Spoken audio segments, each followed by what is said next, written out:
এবার নজর রাখবো কলকাতা হাইকোর্টের প্রশ্নের মুখে অভিষেক বন্দ্যোপাধ্যায়। ডিজে মামলায় অভিষেকের কণ্ঠস্বরে নজর এবং সেই জায়গায় কণ্ঠস্বরের নমুনা দিতে কেন অসহযোগিতা, কি পর্যবেক্ষণ আদালতের, কি প্রশ্ন করা হয়েছে, কি বলা হচ্ছে বিচারপতির তরফ থেকে, অর্ণবের কাছ থেকে জানবো। অর্ণব, দেখো, কয়েকদিন আগে বিচারপতি তীর্থঙ্কর ঘোষের বেঞ্চ থেকে খালি হাতে ফিরেছিল অভিষেক বন্দ্যোপাধ্যায় এবং তার মামলা শুনানি হয়নি।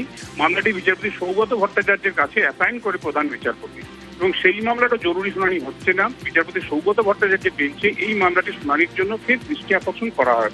রাজ্যের অতিরিক্ত অ্যাডভোকেট জেনারেলের কাছ থেকে পুরো বিষয়টি জেনে নেওয়ার পর বিচারপতি সৌগত ভট্টাচার্য মন্তব্য করেন যে ইতিমধ্যেই এই মামলায় রক্ষা কবচ দেওয়া হয়েছে অভিষেক বন্দ্যোপাধ্যায়কে, তাহলে অসহযোগিতার প্রশ্ন আসছে কেন এবং গলার কণ্ঠস্বর যেটা নমুনা আকারে নিতে চাইছে এক্ষেত্রে তদন্তকারী সংস্থা সিআইডি, সেটাই বা দেওয়া হচ্ছে না কেন।